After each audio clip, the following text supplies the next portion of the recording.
Hello and welcome back to On the Cube Leadership Podcast. We're on episode 3 and you're with Dr. Rod St. Hill, the business pastor, and Craig O'Sullivan. It is our honor to be able to sit here and serve you as we look at everyday events through what's happening in the news, whether it be pop culture, whether it be in politics, in business, in ministry, and from the Bible, and take lessons and metaphors of how we can become better leaders. And I hope you're enjoying this journey and I hope you're enjoying learning how to become a better leader. Dr. Rod, welcome back. Hey, it's great to be with you, Craig. As always, Dr. Rod. Now, there is some really cool wisdom for us to share today because one of your expertise today, Dr. Rod, is economics. Obviously, being a doctor in economics, being able to perform surgery on money, I'm assuming, being a doctor in economics. But I'm actually really looking forward to being able to delve into that knowledge and experience on one of our topics when it comes to business. But first of all, let's get kicked off with some pop culture. Pop culture. So I don't know whether you have noticed, but on social media, there is one thing that seems to be more coveted than almost anything on social media. Yes, likes are important. Yes, comments are important. Yes, the number of followers, it makes you look so good. But there is one thing that makes you so much more important than anyone else, makes you so much better than anyone else. That's right. That's a little blue tick next to your name, the little authorized, verified account makes you a proper influencer on social media. Well, I hope you could understand we're talking a little tongue-in-cheek because, you know, there's been a little bit of a controversy that's come out. You may see those little blue checks and go, well, that person must be really important if they have a blue check. Well, maybe not. Maybe not. Some new information has come to light and been revealed through an article in ProPublica. I hope that I'm pronouncing that right. I'm sure I'm not. But as with everything, our links to all the articles that we're referring to are down in in the description. But they came across a bit of a, let's call it a scam, a blue tick scam, where they found that there's all these people trying to buy their way into that influencer realm, buy their way into the blue check mark. Now, the thing is most people have that blue check mark, who have that blue check mark can use that to sell better products, to be able to charge more for their ads that the people or their sponsorships and everything like that. And so obviously it's worthwhile. If you have that blue check, it's going to make your business better on social media, as well as make people trust you even more. So what's that worth? Well, apparently it's worth about $10,000 roughly, but depending on who you go to, there was a little bit of a scam where they found that there was a loophole with getting the blue check marks being put on accounts if they were famous musicians. And so they did it through the music route. And what they found is there's all these fake influencers that were creating fake Spotify accounts and everything like that, putting literally royalty-free music, looping tracks on there, took some photos in front of expensive cars and airplanes and whatever, and made it look like they were this performing artist, and Instagram and Meta and everyone authorized it and gave them a blue tick. Well, they found hundreds of them, and I'm sure there's a lot more that'll be revealed. But it's really interesting that there's all these people that are just chasing this blue check mark. And so that's what I want to talk about today is as a leader, what are you chasing? Dr. Rod, as a leader, what are you chasing? Well, this might sound very pious, but I'm really chasing the kingdom of God.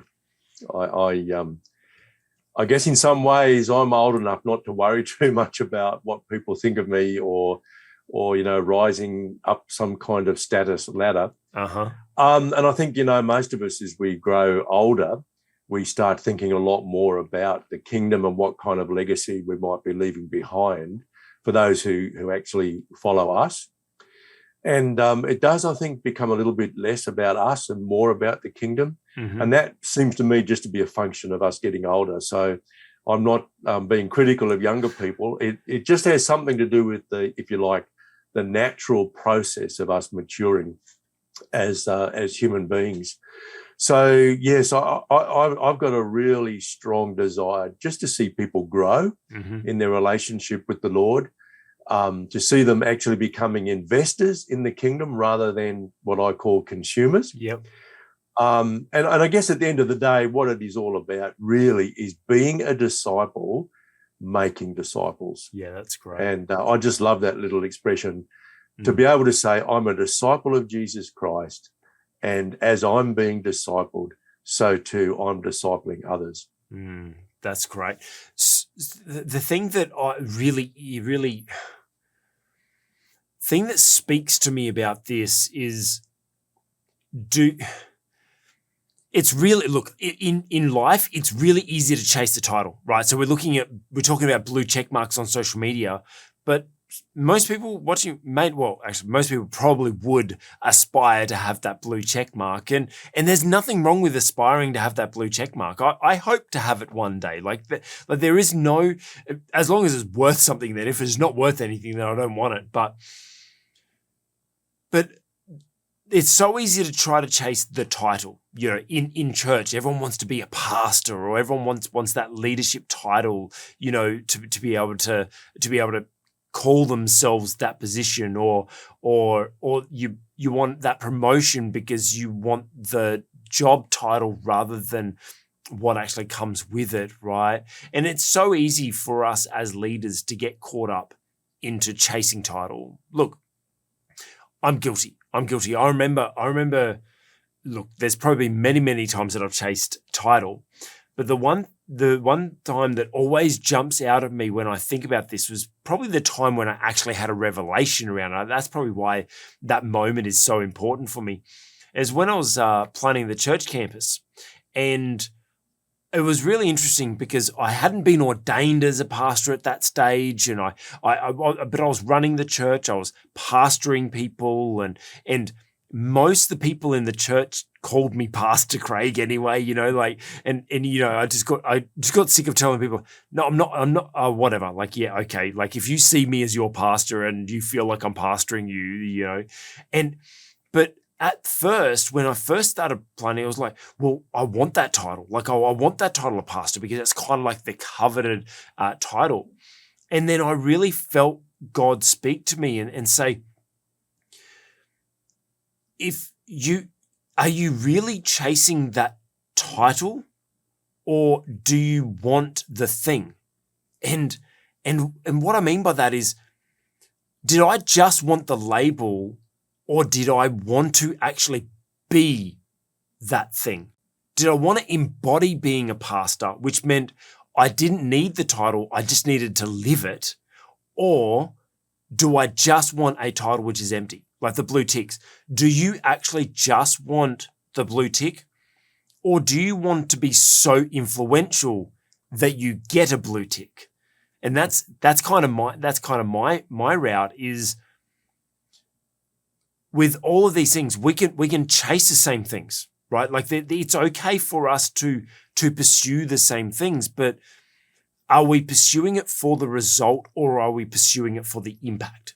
And that's kind of like, for me, you can be an influencer, but if you're just wanting to be an influencer so that people will be amazed by you and praise you and everything like that, then you're chasing the wrong thing. You're chasing the things of this world. You're chasing empty things. But if you want to be an influencer because, like Dr. Rod just shared, you want to see people grow, you want to disciple people, you want to be able to help and serve people, then it's okay to chase the influence, because your heart, your intention, like as Proverbs 6:9 says, from the issues of your heart, from the heart flows the issues of life. So, Dr. Rod, when have you actually found that you're either chasing the impact of the thing or the title of the thing? Well, I can tell you this. When I was 12 years old, I decided I wanted to become a bishop. And the reason for that was I was an Anglican back in those days. Well, I suppose in a way I still am. But and the bishop came to visit me at home because we were having what they call a confirmation ceremony, and I was part of that. I'd already been confirmed, but I was what they called, I think people would understand the role as altar boy these days, but we used to call them servers. Anyway, the bishop came to visit me at home to work, go through the run sheet and so on. I was very impressed by that. He was actually a really wonderful, wonderful and humble man. But of course, I was attracted by the robes, and I have to admit, I really liked his car. And at 12 years of age, I thought, I want a car like that. I want to wear gear like that. Therefore, I need to become a bishop. Funnily enough. So, did you get the robe? No. Did you get the car? 20 years later. No. They're worth a lot of money now, those cars, though. 20 years later, I was in a Pentecostal church. I got to become a pastor. I got to become a pastor. I want to be a pastor. I want to be teaching from the Bible. I want people to call me pastor. 30 years later, I became a pastor. But I had very, very different motivation. Yeah. But it took me all that time, time, nearly 50 years. I was over 60 years of age when I was actually fully ordained as a minister within Australian Christian churches. We don't get robes, and we certainly don't automatically get a fancy car. You have the robe of salvation, though.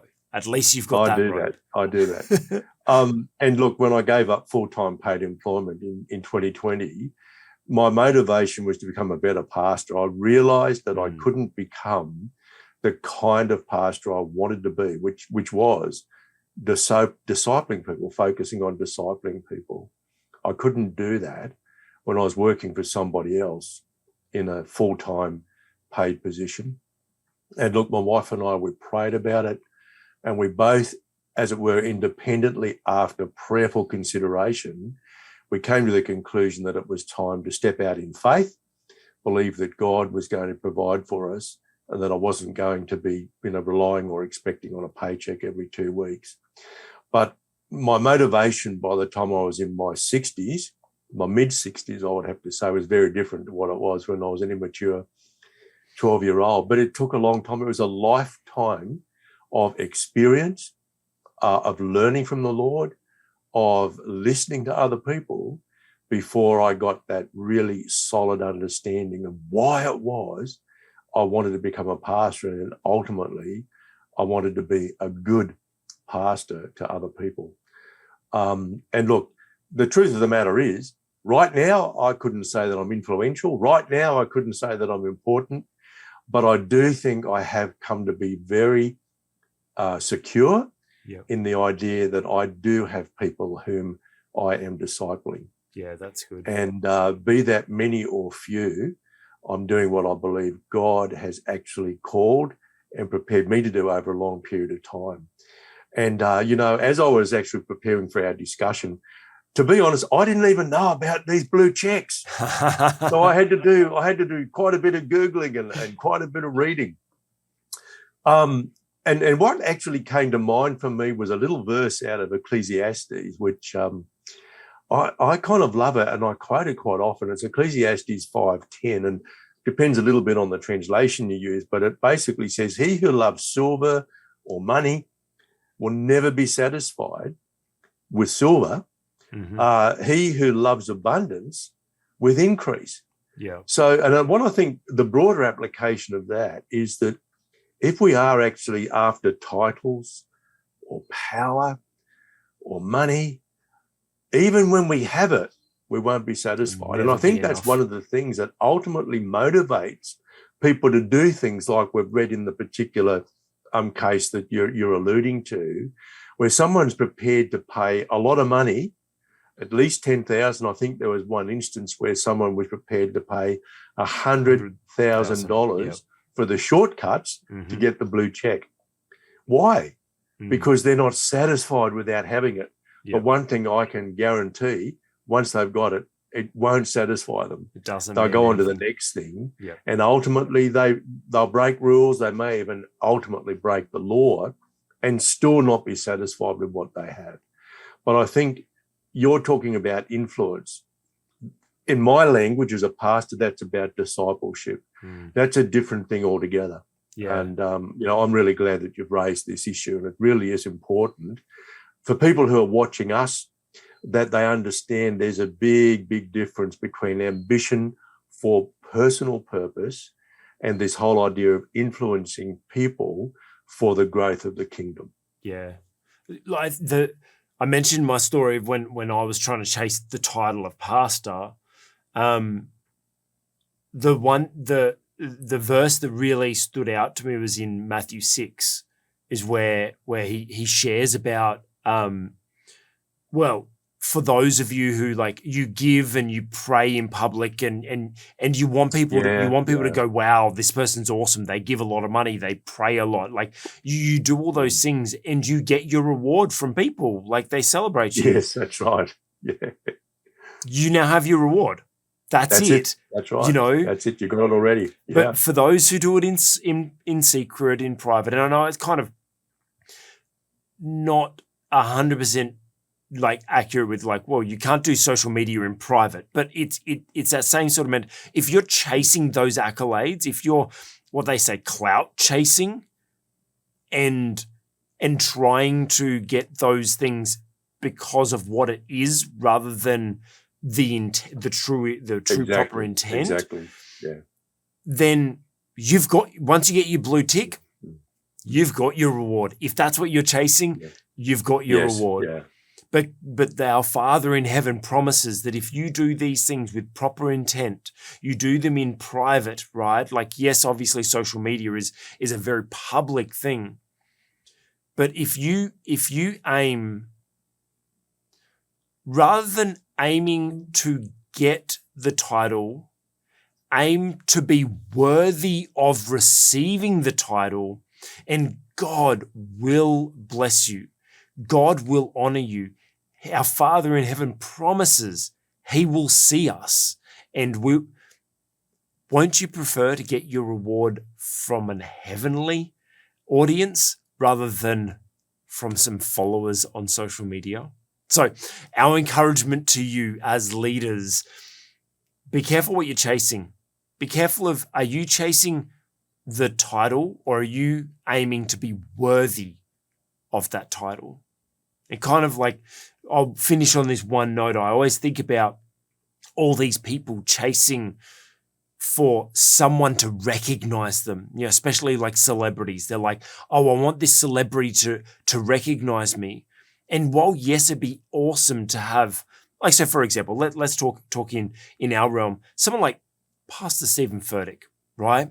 Like, I know there's lots of people that would love to cross his paths and be recognized by him and everything like that. It's like, yeah, but I would love to be operating my business, operating my life, operating my ministry at such a level that someone like that will recognize. I don't want to be recognized. I want to be able to build something so significant that does get recognized. Not because of the recognition, but because of the impact you have from doing that. So make sure you aim to be rather than just aiming to have. So let's get on to politics. Awkward, always an awkward conversation in some. And today we're actually going to make it a little bit more awkward because we're going to be talking about the divide, the great divide in politics.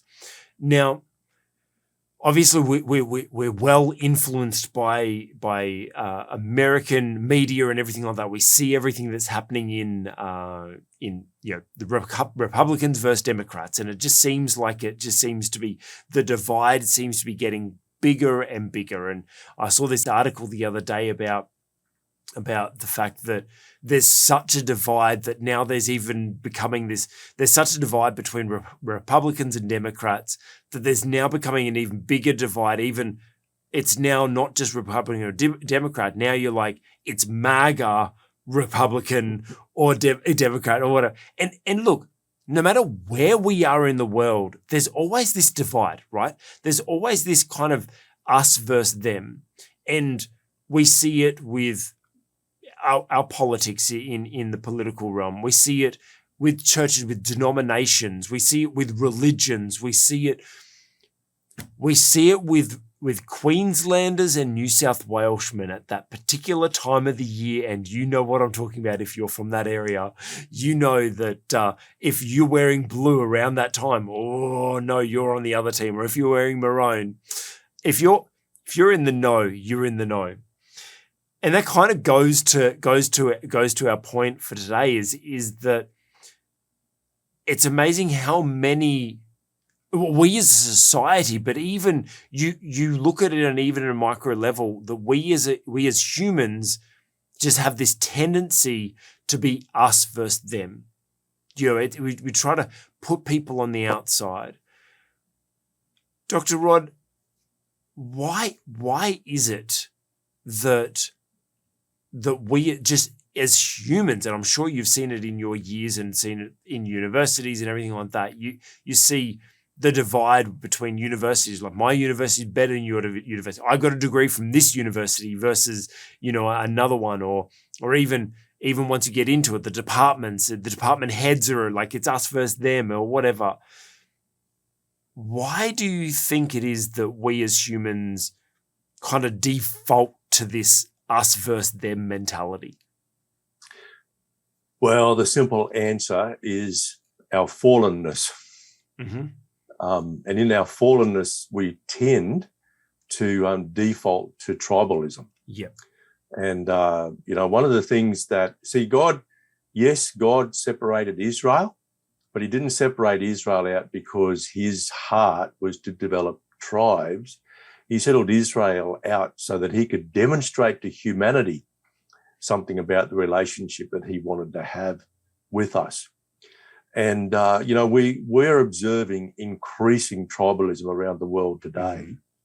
And I was listening to someone on Talkback Radio just yesterday, as a matter of fact, and they were lamenting the fact that a couple of generations ago, people from different ends of the political spectrum, they could get together, they could have a chat, they could even share about their differences and remain friends. Yeah. But now we're seeing that political differences are so important to people that they even cause divorces. Mm-hmm. And there certainly have been reports in the United States that people have ended up divorced because one was Republican and one was Democrat. And I find it quite interesting that way before Israel ever had a king, God actually said, well, one of these days, you guys are going to ask me for a king. And in Deuteronomy 17, he gives instructions for kings. And in verses 16 and 17, he says, look, as a king, you're not allowed to accumulate horses and chariots. You're not allowed to accumulate wives, and you're not allowed to accumulate financial riches. You can read it there.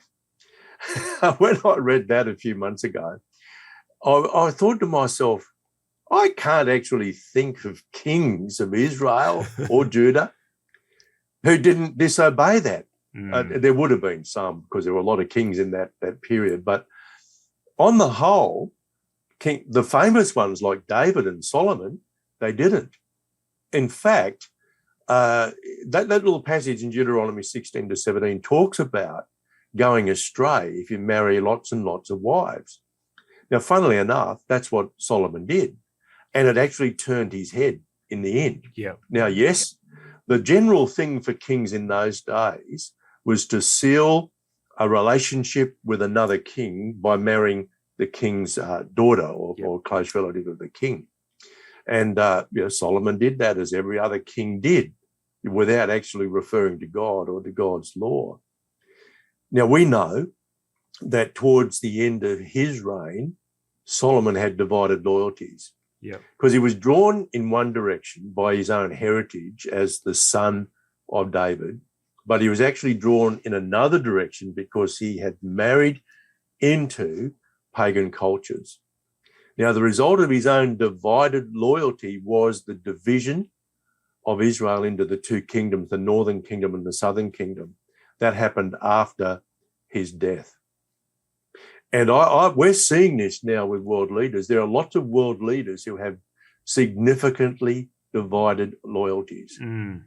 Now, I won't necessarily name any, but look, there are a number. They make certain claims about their Christian faith, and yet they support, endorse, implement policies that are diametrically opposed to biblical standards. Mm. That is a modern day example of divided loyalty. And although in countries like the United States, we're not yet, at least, separating into different nations, there definitely is significant division along political lines. Yeah. My thinking on that is, well, that's because the politicians themselves, they have divided loyalties. They're saying on one hand, yep, I'm a Christian. You know, I go to church every Sunday. I uphold the standards of the church. But yet in politics, there's something quite different. I've seen exactly the same thing here in Australia. Yeah. And so whereas people who had, if you like, left leanings and right leanings a generation or two ago, they could get together, they could be friends, but recognize, accept and respect their differences. We've now developed an intensely tribal system, which I don't think is healthy for our societies. But I think the root of it actually is divided loyalties. People have divided their loyalties between God and something else. Yeah. And that then manifests in divisions among whole societies. And look, for those of you who aspire to politics, good on you. Absolutely good on you. But you need to be absolutely certain that you will have one loyalty ultimately and one loyalty only, and that is loyalty to God. It's an interesting thing, Craig. We were talking about Queen Elizabeth II in our last video, and since then, of course, her funeral has happened, and in most parts of the world, the official mourning period is open. Here in Australia, is closed. Here in Australia, we have an official day of mourning tomorrow, actually, and that will then sort of, as it were, conclude our period of mourning for the Queen. But Archbishop Justin Welby, in his address on the occasion of her funeral, he noted something really, really significant. And it was this: Queen Elizabeth swore her loyalty to God before any human being swore loyalty to her. And I think that was highly significant. Yeah. And one of the things, of course, that marked her reign as monarch was that she had no divided loyalty. Yeah. A magnificent thing. Over 70 years, her loyalty was always to God, and she was quite open about that. We don't see the same thing in a lot of political leaders today. And for those of you who are watching this video, you know, if your calling is politics, good on you, because we definitely need much more Christian influence in politics today. But also take a warning from the life of Solomon. Yeah. He started out well. And in fact, in 1 Kings chapter 4, we read in verses 20 to 25 how he had actually established a kingdom of peace. And it actually says there, every man lived like in the shadow of his olive tree. They lived in his vineyard, and that was symbolic of living in peace and prosperity. That was the kingdom that he developed. It's also the kingdom that is promised by God in Micah 4:4. So ultimately, that's what the second coming of Jesus is going to deliver. But can I just encourage those of you whose calling is in the political area, as political leaders, you need to be absolutely certain of and committed to that one loyalty to God. Have a look at the life of David and the life of Solomon in particular, have a look at it again in the light of this discussion that Craig and I are having now. I think you'll learn a lot of lessons from it. There's one thing you mentioned there that was really interesting is that, like, God said kings shouldn't have wealth. They shouldn't amass their own wealth. And it kind of then, it made me instantly think about, yeah, because they weren't kings. They shouldn't have been kings. They should have been public servants.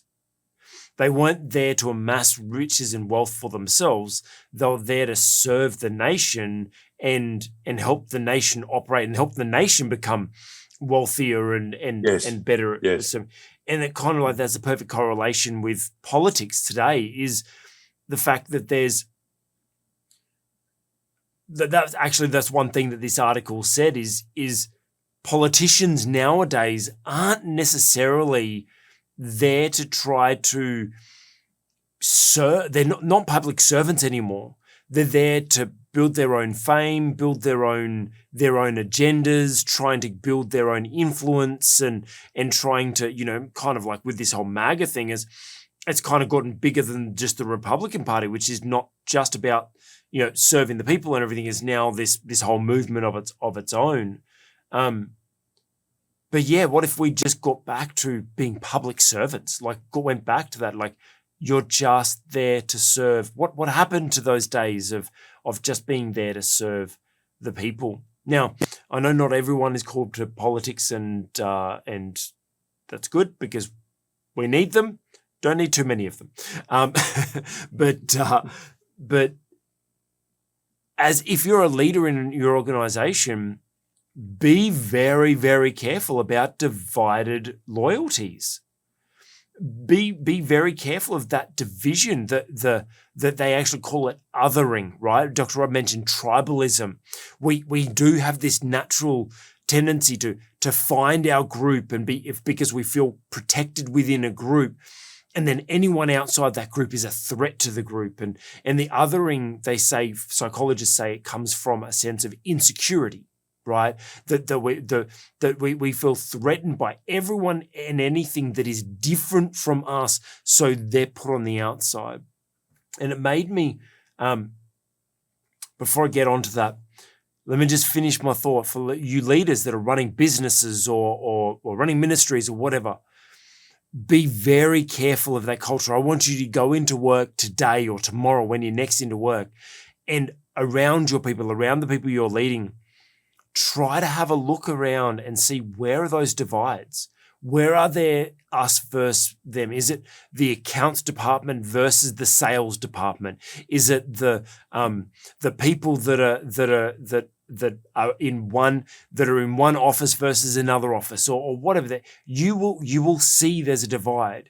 Your responsibility as a leader is to make sure there is unity in your organization, to bring people together. It's our responsibility. And like this kind of what Dr. Rod is saying is, and when we brought up this topic of there's so much us versus them, there's so much division in the world. And as you guys know, the verse before I'm even going to say it, house divided against itself can't stand, right? You know that. The reason why all these political parties, all the political systems are really suffering right now is because it's this us versus them as a division.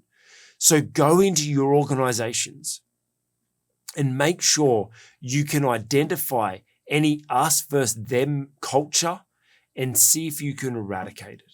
See if you can eradicate that and see if you can bring unity into your organization, into your ministry, into your family, into your community. Imagine if that was your impact. Imagine if that is what you're able to leave. I'm going to leave it on one last. Actually, how can we do that? There's one really good example that I actually spoke to you about, Dr. Rod, recently, is Stephen Crowder.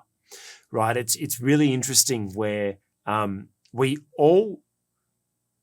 there is no way, we are not expecting everyone to think the same. The world wouldn't operate if we all think the same. We don't need to all do the same. The world wouldn't operate if we didn't all do the same. We can't all be doing the same thing, thinking the same thing. We would just be lemmings then, right? That isn't what God God created us to be creative.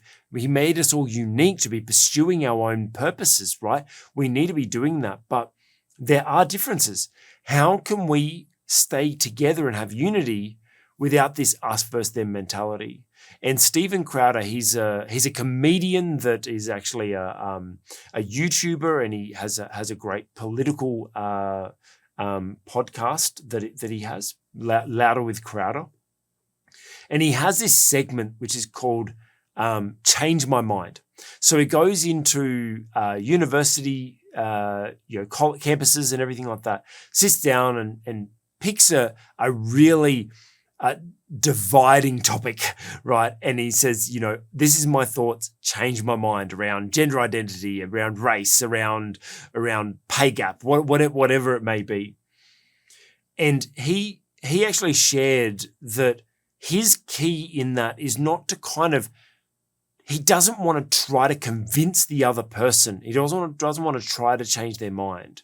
What he wants is to, first of all, find common ground. Find what do we both agree on? Like he spoke to someone about abortion, and they're like so pro-rights and he's anti-abortion. And he says, look, rather than us going pro-rights versus abortion, can we just at least find somewhere in the middle? Do we agree that at some point there's a baby there and killing that baby is wrong? Can we at least agree that, right? And so even on such a polarizing topic, he finds unity in a point. And so if we want to try to avoid that division in our organizations, let's find that unity in that place as well. Oh, that's a great point, because that's not asking us to compromise, it's asking us to explore. And often when you sit down and explore with people, you discover that you're not quite as far apart as you might have imagined. Yep, and we're not as smart as we think we are. We can always learn more, which is why I love chatting with Dr. Rod. I'm always learning from him. Talking about learning. Ooh, this is exciting for me. Our next topic is going to be really in Dr. Rod's wheelhouse, where we focus on big business leaders, and let's talk a little bit of economics. Now, I know you probably eyes rolling off like, boring. No. We're not going to talk about economics. We're actually going to talk about business, but there's going to be a real economic trend to this. Now, we couldn't go another episode without talking about cars. I tried. We did one episode without cars. Let's talk about cars again. Obviously, in Australia, this issue is not as big as it is in the States, and I'm seeing it a lot in the States where dealerships are making these crazy big markups, right? So there's MSRP, which is just the recommended from the manufacturer, their recommended sales price. And because of the pandemic, because of chip shortage, because of all the inflation, because all whatever contributing factor you want to throw at it, there is a high demand. It is a seller's market for cars. I know that because when I left Australia, I'd owned a car for, I think I'd owned it for about 3 years. Owned a car, been driving it around, and then sold it for more than what I had actually bought it for, right? So praise God here, he gave me more money back and some, which is great. But it's gotten even worse now that the markup on cars is crazy. It's a seller's market. And because there's such a waiting line, such a long list such a big waiting list for people to buy cars, people are now buying cars and then selling those cars at a massive markup. They're flipping it. Or the dealers actually caught wind of this in the States. I know it's not happening as much in Australia. But instead of them only having a couple of $1,000 markup on it at the dealership, they're now putting $10,000, $20,000, $30,000.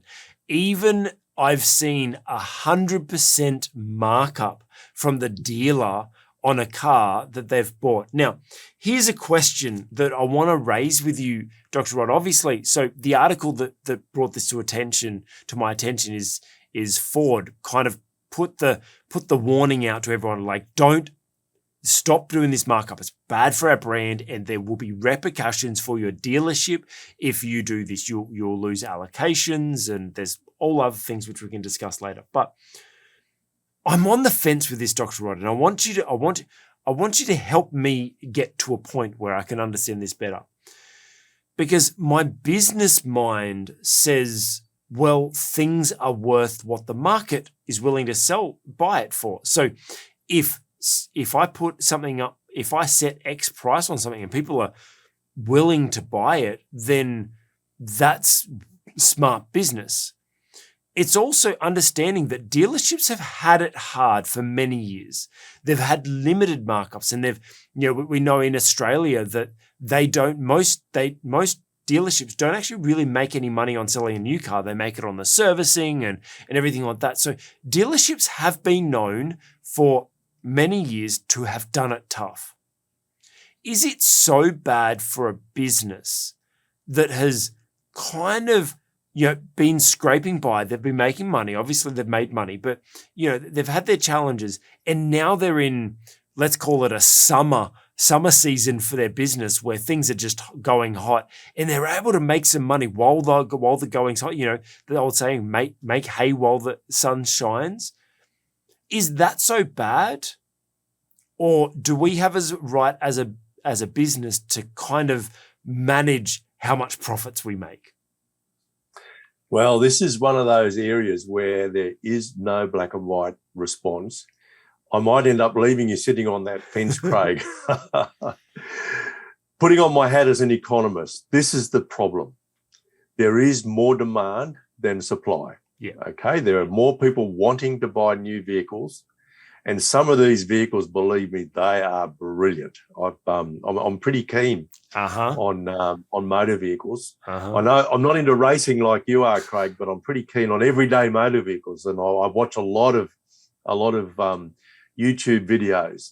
I have some favourites, but I've seen some of these vehicles, and believe you me, they are very, very good. So it doesn't surprise me that a lot of people want to get their hands on them. Mm-hmm. But as you mentioned, there are all kinds of supply issues at the moment.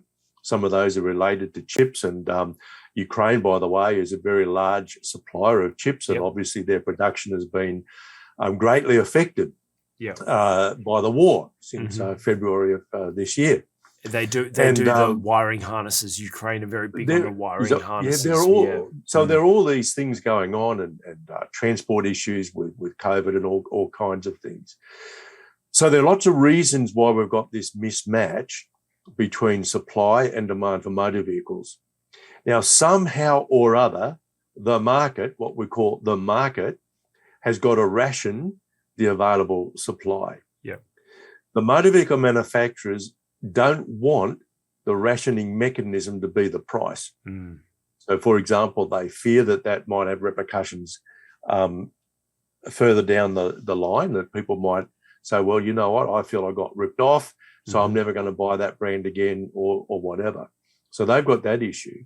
Now, if they've made a strategic decision that we're not going to ration by price, they have to ration somehow. Yeah. All right. Now, if you're not rationing by price, generally speaking, you're going to ration by queuing. Yep. As soon as you have a queue, there'll be people who want a queue jump. Yep. And generally speaking, queue jumpers are the people who have got the money to pay a premium. And that's why dealers respond by increasing their markup. Because essentially what they're saying is, yes, we know there's a queue of people waiting in the line to get their hands on a motor vehicle. They see there are people who want to be queue jumpers. The signal of the queue jumpers is usually money, a fistful of dollars, if you like, dollar votes. Yep. And so they increase their markups. They capture the people who are willing to pay the premium. Now, if they don't, they observe another behaviour, which in America is called flipping. In the case of things like concert tickets, it's called scalping, and most of us are familiar with it. What happens then is a person who's in the queue, they get their turn, but then they don't hold on to the product. In this case, they don't hold on to a motor vehicle. They sell it straight away. So they get to keep the excess profit that might otherwise have gone into the hands of the dealer. Now, it's really, really difficult to say who's correct, who's doing the right thing. We have a mismatch between supply and demand, and in normally operating markets, the price will rise in order to equate supply and demand.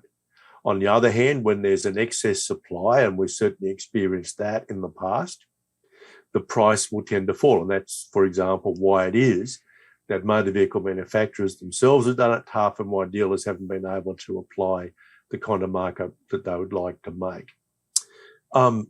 So, look, it's very difficult for us to look at behaviour. As an economist, my strong preference is that we ration by price. Because that's a relatively, how should I say, we know that overall, generally, the market price delivers just outcomes.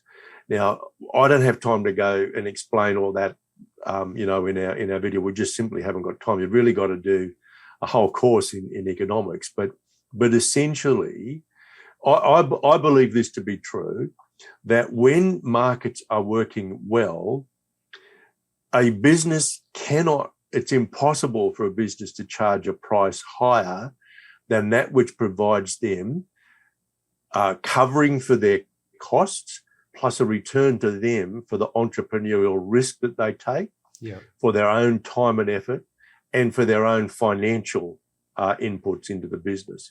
In economics, that's what we call normal profit. When a business is making a normal profit, there's no what we call excess profit. So it's impossible under those circumstances for any individual business to profiteer. Now, most markets don't work perfectly. So the prices that we do observe are sometimes in favour of the buyer, sometimes they're more in favour of the seller. But generally speaking, my belief is we need markets to be allowed to work. And generally speaking, when markets work well, it is impossible for anybody to profiteer. At the moment, there's opportunity to profiteer because we're not allowing price to balance the supply and demand. And look, one of the reasons why we've got this excess demand is not just because there are bottlenecks in supply, but governments through this pandemic period literally printed money. So there is money flooding our economies. Money is useless unless people spend it. Right? And so what we observe in the motor vehicle market, we're observing in many, many other markets simultaneously. I think governments have been reckless in their spending. I don't really think they've understood, or if they have, they've refused to acknowledge the downstream implications of this massive overspending where governments running huge budget deficits. They're running up debt, which they're essentially paying for by simply printing money. They're putting that out into the hands of people during the COVID period with lockdowns and all kinds of restrictions on the freedom of individuals, and weren't able to spend as they normally might. And so as restrictions have been lifted, we just see this absolute flood of demand in the many, many markets. And it's taking a long, long time for markets to adjust. But my natural inclination as somebody with economic training and the belief ultimately that when markets are working properly, it's impossible for anybody to profiteer.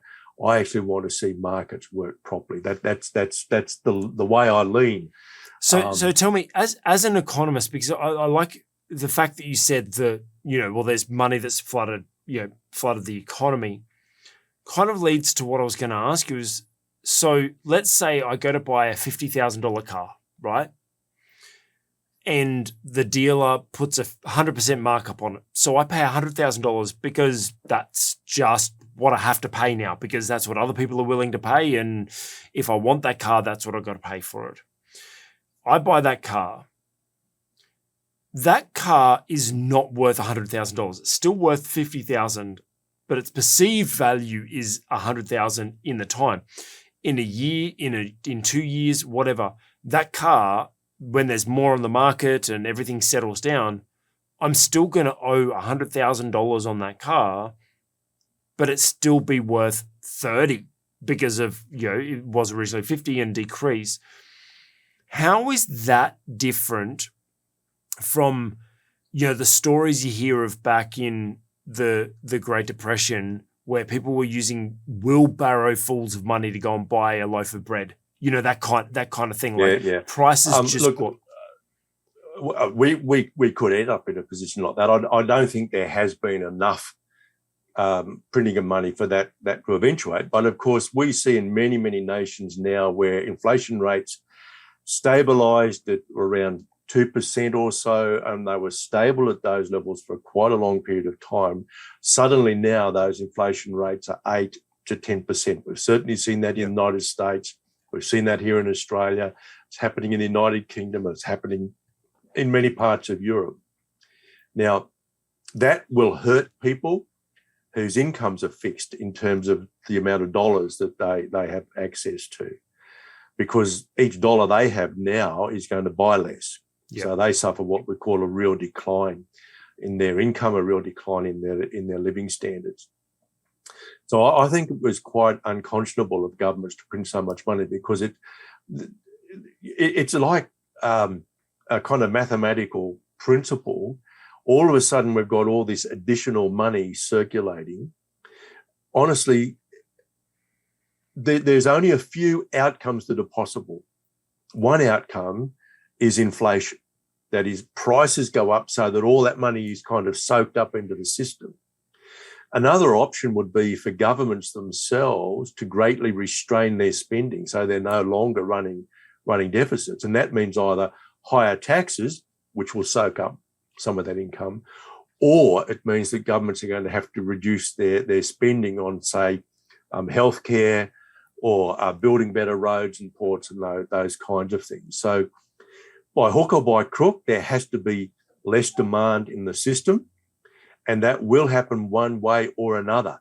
But what's the difference, though, between supply and demand saying I'm paying twice as much for a car versus inflation saying I have to pay $100 for a loaf of bread? Like what's the difference is that if I'm paying $100,000 for a car and I've got the money, it's not hurting me to buy that car.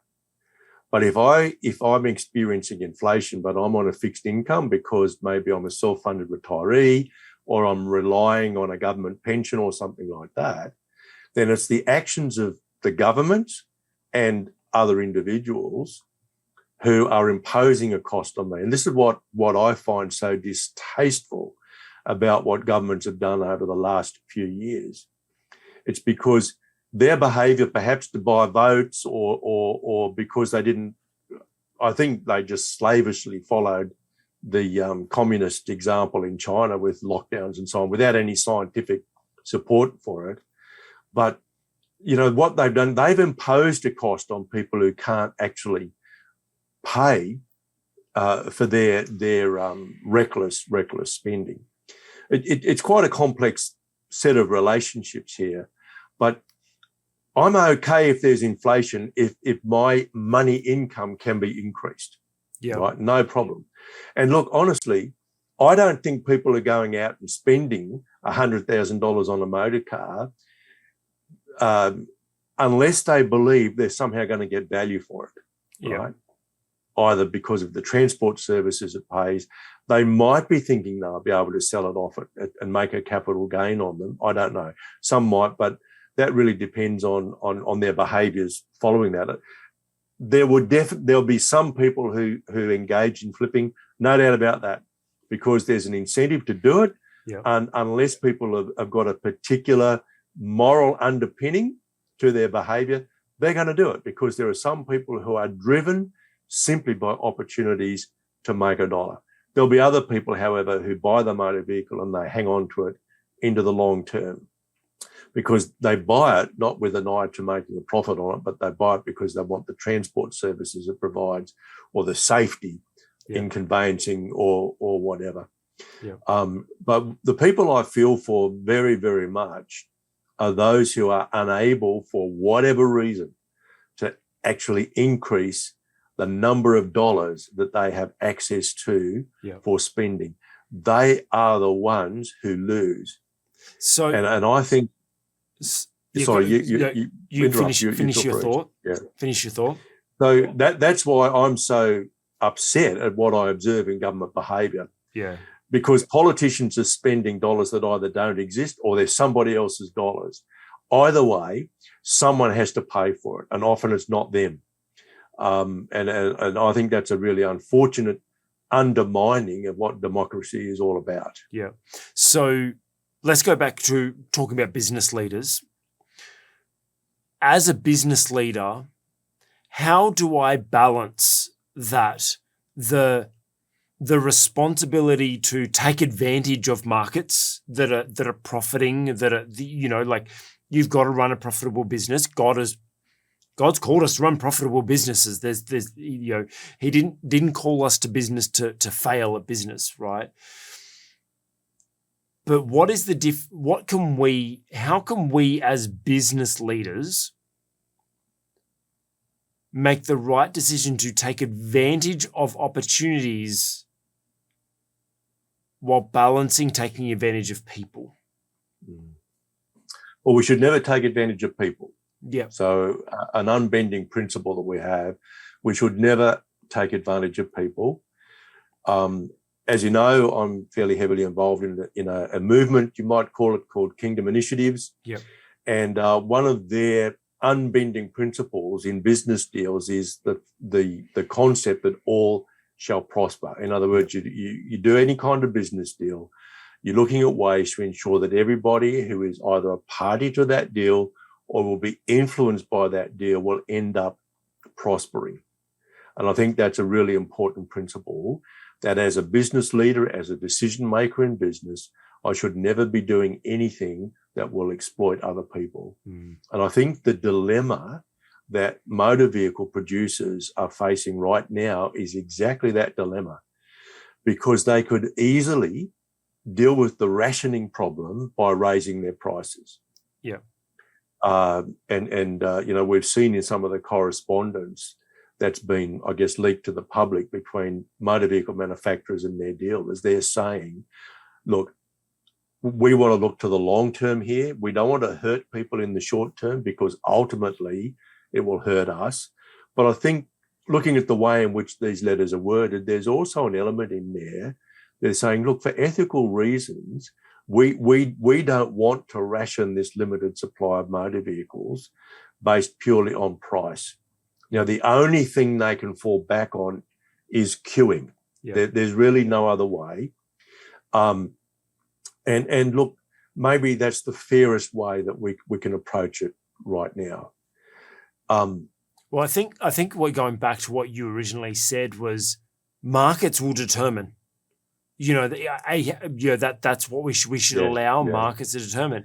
And I think it's really powerful in the fact that not only will the market determine what the price is, but also if it gets bad enough, you'll start seeing the market respond in other ways. Cultural change. Like, so for example, in America, a lot of the manufacturers are now buying back the dealerships because they're going to start selling directly to the consumer. Like Tesla have proven that is a viable option and everything like that. And so the market, and there's apps now that are being created to name and shame manufacture or dealerships that are being dirty as well. It's funny, it's not just the market will respond with how much it's willing to spend. It will also respond and shift things if it feels like things aren't right. And look, it happens, but the market itself, it's not an ethical thing because it's not a human being, right? It's if you like, the sum of transactions. So one of the things that really bothers me about not using price as the rationing mechanism is that when we use queuing, people do queue jump. One of the things we've observed in things like sales of concert tickets, Yeah. where you get a big queue, rich people pay other people to stand in the queue for them. Yes. Yeah. All right. So it's really, really difficult to get around this problem. I know a lot of Christians hate the idea that the market should be allowed to rule. But see, my question then is, so how do you avoid the imperfections in every other system of rationing? Yeah. My natural inclination is to say, let's accept that markets do a lot of things pretty well. Yeah. There are some things they don't do well. And that's when we need to consider whether or not some intervention on the part of government or charities, for that matter, might actually improve the outcomes. But simply saying, well, we're just going to have queues doesn't really resolve the problem, because it's easy to observe these kinds of behaviours where rich people, for example, they'll pay poor people to stand in a queue for them. Yeah. And you know what?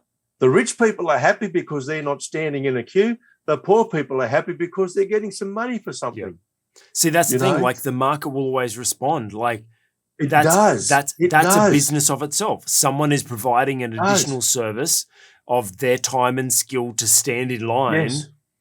That's business. That's the market, So, yeah. I prefer transparency. Yes. We know that in wartime, for example, when there's rationing, what we call black markets develop. Yeah. And again, the black market facilitates those with privilege. Yeah. And I know we don't like the idea that, the rich kind of get everything.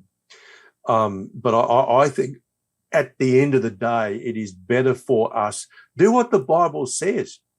Let markets happen, right? Yeah. And I think there's plenty of evidence to support what we would call market capitalism in the Bible. I prefer to call it biblical economics.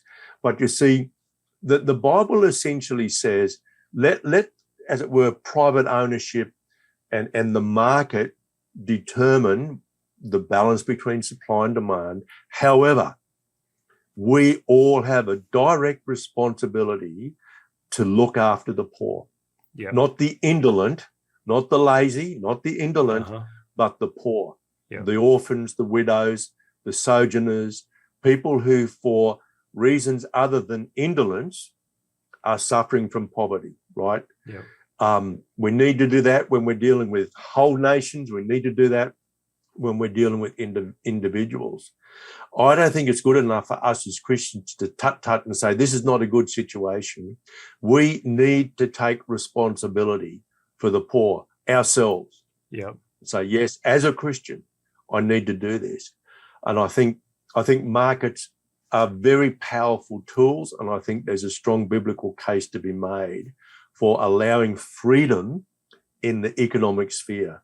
But it cannot be freedom without concern for the poor. Let's talk about looking after the poor.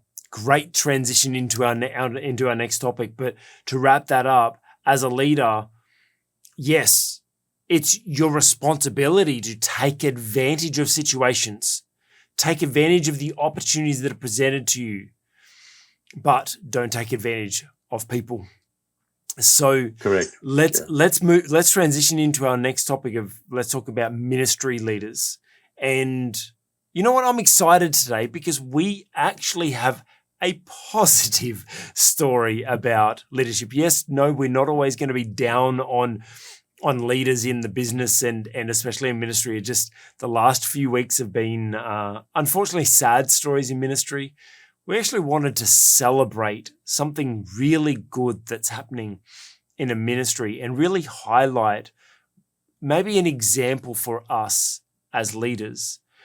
And I want to talk to you about Samaritans Purse. I saw an article in Christianity Today, which actually the heading was, Under Franklin Graham, Samaritans Purse grows to a $1 billion powerhouse. A $1 billion organization. Off the top, I just want to encourage you that you can do things right and achieve immense success. $1 billion company. Not many people can boast that. And that is an incredible Christian organization led by a Christian leader who seems to be doing it right. And I suppose the thing that obviously Dr. Rod, you and I were talking about before is how well Franklin Graham has led. And you're reading through this article, it emphasizes, he's a little polarizing with his political views and he's very vocal with some things, but he has done very well to live he's what, in his 70s now or something like that. So, I don't think he's that old, but his 60s or something. Whatever it is, that however old he is, and he's been able to do all of this without any controversy, any scandals, and it's quite evident that he learned from his father. Someone like Billy Graham, who was well known for having such an incredible impact with no controversies and no scandals around him. Dr. Rod, what do you feel like we can learn as ministry leaders from, or as leaders in general, from what Franklin Graham has been able to do with what he's been able to achieve with Samaritans Purse? Yeah, look, and to some extent, of course, we're outsiders looking in. We're not insiders. Mm-hmm. But my impression from reading about this ministry, I shared with you before we started rolling the cameras that I was attracted to that ministry initially because I saw their beautiful aeroplane. They've got a DC-8, a re-engined DC-8. It's actually fairly old aircraft with modern engines installed. I've seen it flying around on videos. It's an immaculately maintained aircraft, and it gives them the capacity to fly all over the world virtually at an instant.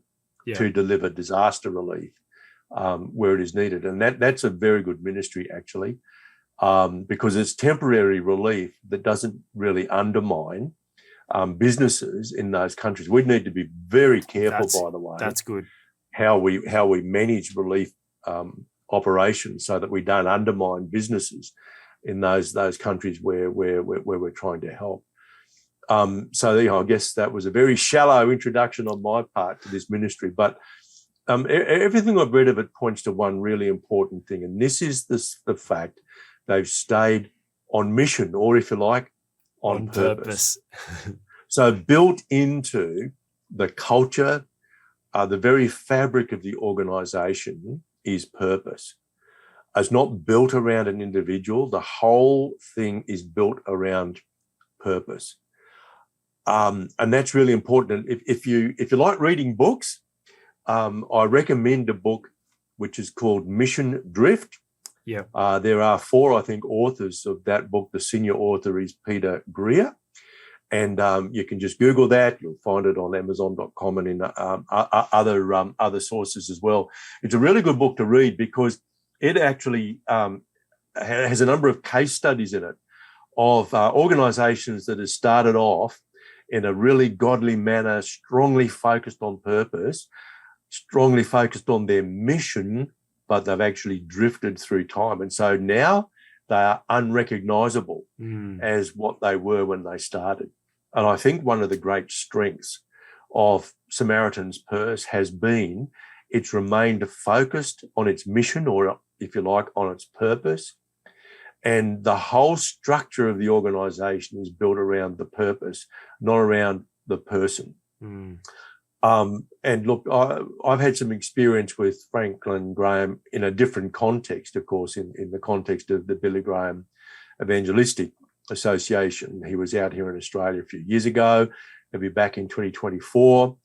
I was involved just as a pastor of a local church, and they were very, very careful to ensure that people who made a commitment to become followers of Jesus Christ during his rallies were connected with a local church. So they weren't really trying to build a following of new converts for their own ministry. What they wanted to do was to actually serve the local churches. And, we were invited to training sessions and so on that they put on for us free of charge with, meals or afternoon tea and so on, explained what they were doing, what it was all about, explained their focus on building the kingdom primarily through these rallies, and hundreds, if not thousands of people made that initial decision to become disciples of Jesus Christ. But they didn't try to cling on to those people as an organization. They fed them through to local congregations where they could be appropriately discipled. And I think that's a measure of the kind of person who Franklin Graham is, and there are other members of the family very similar. And that perhaps is something we should expect, because they are the legacy that Billy Graham and his wife left for us. So I would say this, that what really marks Samaritans Purse and a few other ministries is that they've been very strongly focused on their mission, or if you like, the purpose for which God has called them. And they build their organization around the purpose, not the person. Yeah, that's great. And obviously, you guys know that purpose is kind of our thing. Our organization is called OnPurposeCUBED. There's a reason for that, but we believe in purpose. We believe that the purpose is the foundation of where everything should begin from and launch off of. And it's really interesting. I know over my years, I've actually done a lot of business with a lot of charities, and back in my marketing days, I actually used to run a lot of marketing for charities and charitable organizations. And it's quite incredible when these organizations become, for lack of a better word, marketing machines and charity collectors or donation collectors, rather than, because without throwing people on the bus, you'll be surprised at how little of whatever you buy of a charity item on a street from someone, how minimal of that money actually makes it to the charity. And then once it gets to the charity, how well that charity is actually run, because you mentioned before that a lot of them are top heavy, they pay big salaries, they're all focused on that, where it seems like the mission is almost like an afterthought. But if we understand what God has called us to, so for example, for us, we know God's called us to eradicate poor leadership from this planet by raising up the next generation of influential leaders to learn, live, and lead on purpose. And so we've spent the last couple of years developing a program, developing our own software, developing our own mobile app to be able to create this program. Yes, yeah. To be able to, that's our mission, and none of it was on how much money are we going to make from it? Yes, we need to make sure it's viable as an organization, because we are a for-profit organization. We knew God was calling us to give this program away for free. We stay eyes fixed on the mission that we're going, that's our purpose. That's what we're delivering education programs to help improve leaders and help people discover their purpose, learn on purpose, live on purpose, and lead on purpose. Yes, there's coaching available for us to be able to fund, some of it, but we're just so focused on that mission. And I actually had someone ask me the other day, I dropped my phone and I broke my phone the other day, and it's going to be all right. I'll get the screen replaced, but it's a little sketchy now, and it's a number of years old. And my video editor actually asked me, he's like, "Oh, you getting the iPhone 14?" Because, I'm an Apple fanboy till I die. And I'm like, "Not yet." And he's like, "Why not?" He said, "You broke your phone and everything." I'm like, "I prefer to spend that money on the program and getting this launched and getting it all out there, and pay him as the video editor to edit all these videos for us. I prefer to do all that first. And you know what? Once I've got some surplus, then maybe I'll pump that back into the organization again." And And so he asked me, well, how can you make a smart decision like that? He was like, that's really wise of you. I said, I know what my purpose is. I know what the mission is. I stay focused on that, and we push and drive towards that. And so I think that's kind of there are kind of two lessons there. Stay clean. Stay clean along the way. Like keep integrity but we've spoken about that at length. But just knowing what your purpose is and just staying fixed on that and keep driving forward, not allowing things to distract you from that. The money, the fame kind of brings us back to that first topic about the blue tick, like are we chasing the importance of what we're doing, or are we chasing that purpose? And so my encouragement to you as a leader is to make sure you are chasing the purpose.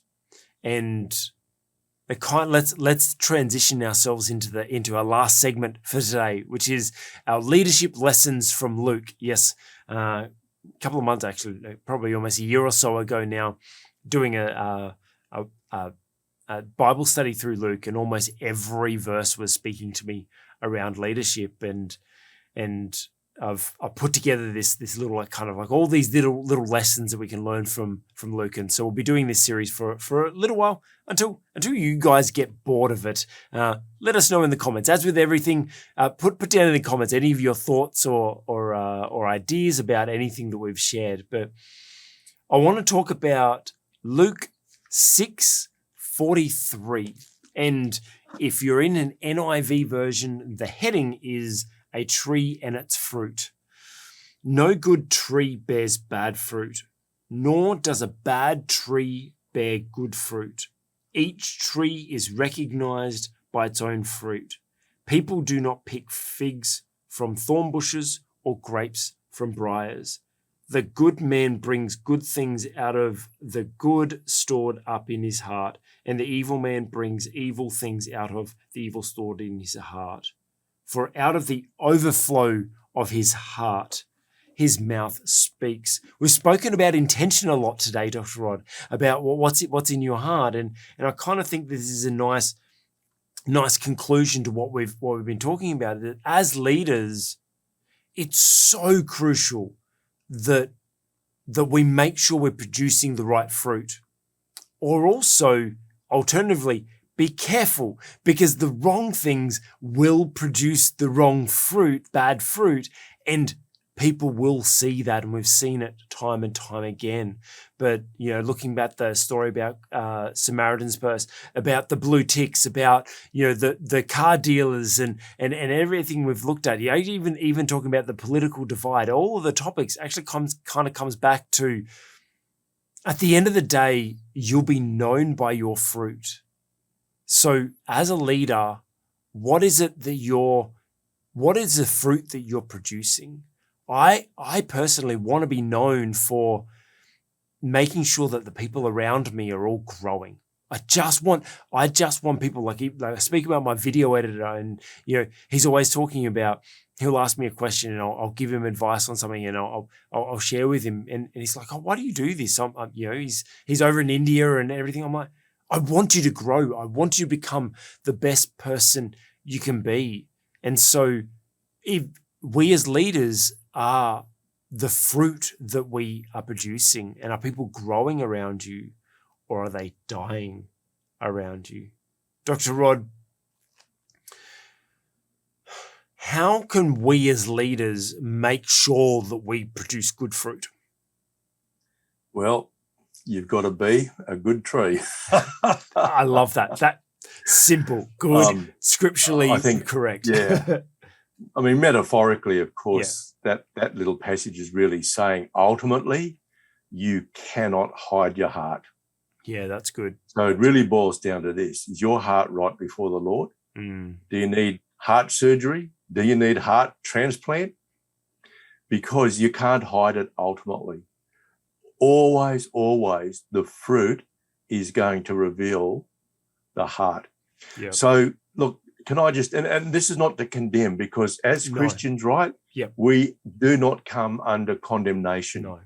The role of the Holy Spirit is not to condemn us, but it is at times to convict us, Yes. right? Which propels us in the right direction, okay? So we're not condemned. We don't need to feel badly about ourselves, but sometimes we do need that conviction to propel us forward and say, Lord, is there anything in my heart? Look, I can give personal testimony of how the Lord had to deal with an issue of pride in my own heart. Yeah. And that was in connection with a promotion in the workplace. And I remember I was offered this opportunity and God spoke so clearly. He said, don't do it. Now, I had the good sense not to. And it was another year after that before I was given the same opportunity again. And I just said, Lord, I'm locking myself in my office. I'm going on my knees and I am not moving until I know from you whether I should take this opportunity or not. And it was less than 2 hours later, I sort of thought I could be there or not, or I could be there for 30 hours. I didn't know. In less than 2 hours, God said, take that opportunity. But then he added something that I didn't ask for. He said, because I've now dealt with the pride. Oh, wow. Now, I did not know. I wasn't even self-aware. I wasn't aware that I had an issue with pride in relation to that promotion opportunity. But somehow or other, God dealt with my heart during an intervening period of 12 months or so. And I've found this in my own life. I think I shared briefly in our last video. God asked me the question, why are you still seeking identity through position? Yeah. So he's dealing with the heart. And, ultimately, if God doesn't mold my heart, then the fruit is going to be a message to the whole world. This guy is seeking identity through position. Yes. Or this guy is seeking identity because he's prideful. Mm-hmm. Or this guy is seeking position or wealth or power to satisfy some need in him, right? Not to bring honor and glory to the Lord and to engage with him in redemption. And the thing is if they see that, we just look the same as everyone else. Oh, absolutely. And people say you're not authentic. Yes. And if you're not authentic, let me tell you, you're not a leader. 100%. And I think that one of the biggest, could I say weapons? Maybe one of the tools I have in my tool belt is the fact that I make sure that I represent myself differently. That the fruit that is around, the fruit that I'm producing is different. And I get recognized for that. I have people always asking me, why are you different? Why do you lead me differently? Like I mentioned, my video editor, obviously he works with people all over the world, and he dropped everyone else and he goes, I'm not working with anyone else but you. I just love working with you. You encourage me, you support me. You know, I think of my first, actually just recently, my first ever virtual assistant probably over 10 years ago. I started working with him, and he had only just literally started offering virtual assistant services. And I didn't just get him to do the work. I helped him grow.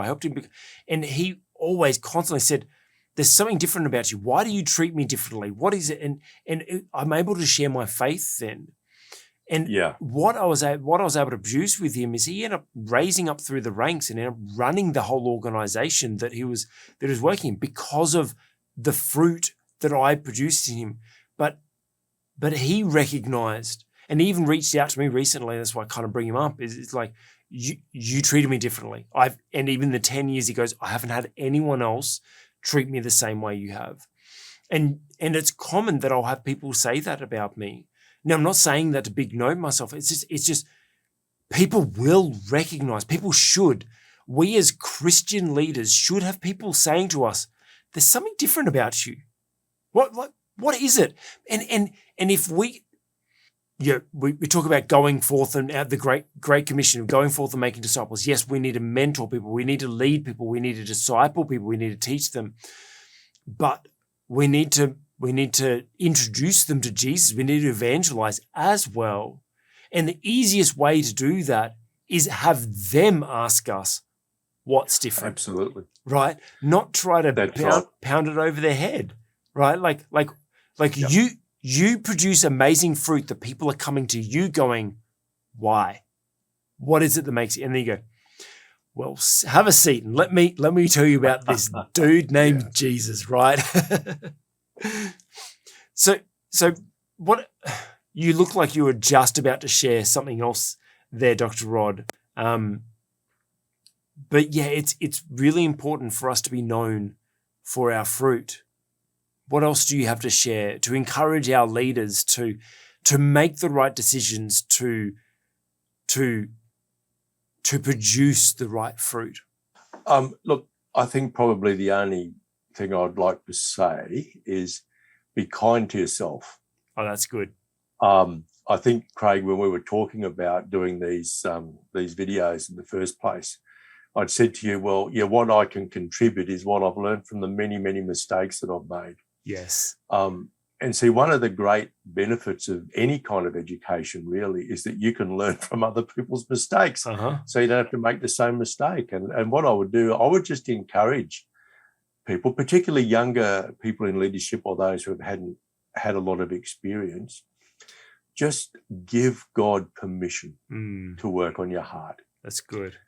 Because ultimately it's the state of your heart that will influence the fruit that you produce. And you will make mistakes. You know, you're human. After all, we're living in a world which is fallen. We were born into sin.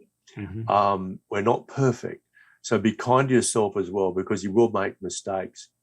But, consume videos like these and others like them so that you can learn from the mistakes and from the experience of others, because the value in their mistakes, the value in their experience is that you don't have to go through the same thing yourself. That's and really you good. can actually build on their wisdom.